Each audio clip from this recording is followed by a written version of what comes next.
آپ سمجھ رہے ہیں؟ بچے خاص طور پر سمجھیں اور اس کو تھوڑا اپنے علم کے ذخیرے میں جمع کریں. تو امام اعظم ابو حنیفہ رحمہ اللہ سن 80 ہجری میں پیدا ہوئے میرے بزرگوں, اور کوفے میں پیدا ہوئے. کوفے کیسے آ گئے؟ امام اعظم ابو حنیفہ رحمہ اللہ رہنے والے تو فارس کے ہیں. آپ کے دادا جان کو حضرت مولا علی سے بڑی محبت ہو گئی, اور حضور حضرت مولا علی کی محبت میں ایمان لیا. حضرت مولا علی کی محبت میں وہ بولیے سبحان اللہ ایمان لیا. اور مولا مرتضیٰ کا کیپٹل جو تھا حضرت قتل عثمان غنی رضی اللہ تعالیٰ کے بعد, شہادت عثمان کے بعد, حضرت مولا مرتضیٰ نے جب غدر مچ گیا اللہ اکبر, تو آپ نے مدینے سے کیپٹل کو منتقل کیا کوفے کی طرف. حضرت ابوبکر کے دور میں اسلامی کیپٹل مدینہ تھا, حضرت عمر کے دور میں مدینہ تھا, عثمان غنی کے دور میں مدینہ تھا.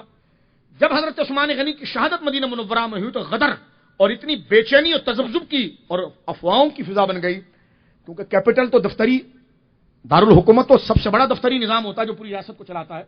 حضرت امام علی نے فرمایا کہ اگر اسی میں رہیں گے تو مسئلے کیسے حل ہوں گے, تو آپ نے اس کیپٹل کو موو کیا کوفے کی طرف. تو مجھے بتائیے کہ کوفے کی کتنی اہمیت تھی کہ آپ نے نہ شام کا انتخاب کیا, نہ مصر کا انتخاب کیا, نہ مکے کا انتخاب کیا, آپ نے کوفے کا انتخاب کیا.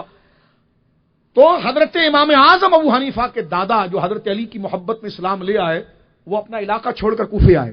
کوفے آئے تو کوفے میں حضرت علی باقاعدہ حیات کوفے میں موجود تھے. ایک دن آپ جمعے کی نماز پڑھا کر مسجد کوفہ سے نکل رہے تھے, تو سامنے دیکھتے ہیں کہ حضرت امام اعظم ابو حنیفہ کے دادا گود میں ایک بچے کو کپڑے میں لپٹا ہوا لائے ہیں. حضرت علی المرتضیٰ سے دروازے پر ملاقات ہوئی. مولا مرتضیٰ نے فرمایا یہ بچہ کون ہے؟ کہنے کا حضور میرے گھر بیٹا ہوا ہے اور اس کا نام میں نے ثابت رکھا ہے. کیا رکھا ہے؟ ثابت. آپ اس کے لیے دعا فرمائے. کتابوں میں یہاں تک آتا ہے کہ مولا مرتضیٰ نے اس بچے کو گود میں اٹھایا, دعا دی, اور وہ ثابت جب جوان ہوئے تو ان کے بیٹے ابو حنیفہ تھے. تو یہ فیضان حضرت مولا مرتضیٰ کی دعا کا, اور واقعی میں یہ مولا مرتضیٰ باب العلم کی دعا تھی کہ خدا کی قسم ان کے مرتبے کا کوئی عالم ہی پیدا نہیں ہوا. پھر حضرت امام اعظم ابو حنیفہ رحمہ اللہ, تو یہ کوفے کے رہنے والے ہیں. ایک بات. اب آ جائیے امام اعظم ابو حنیفہ رحمہ اللہ کتنے بڑے عالم ہیں, میں اس میں اور ڈسکس نہیں کرتا. جمعے کی میری تقریر آپ سنیے. امام بخاری اور امام اعظم ابو حنیفہ کے علم کا میں نے تھوڑا سے تقابل تو نہیں کہہ سکتا, کیسے تقابل ہو سکتا ہے, کوئی مقابلہ بھی نہیں کہہ سکتا, موازنہ بھی نہیں کہہ سکتا, برابری نہیں کہہ سکتا. بس میں نے علم سمجھایا کہ امام اعظم ابو حنیفہ رحمہ اللہ حدیث میں کتنے بڑے تھے, اور امام بخاری کو ان کا خود اعتراف ہے, وہ ہم نے یہاں پر ذکر کیا.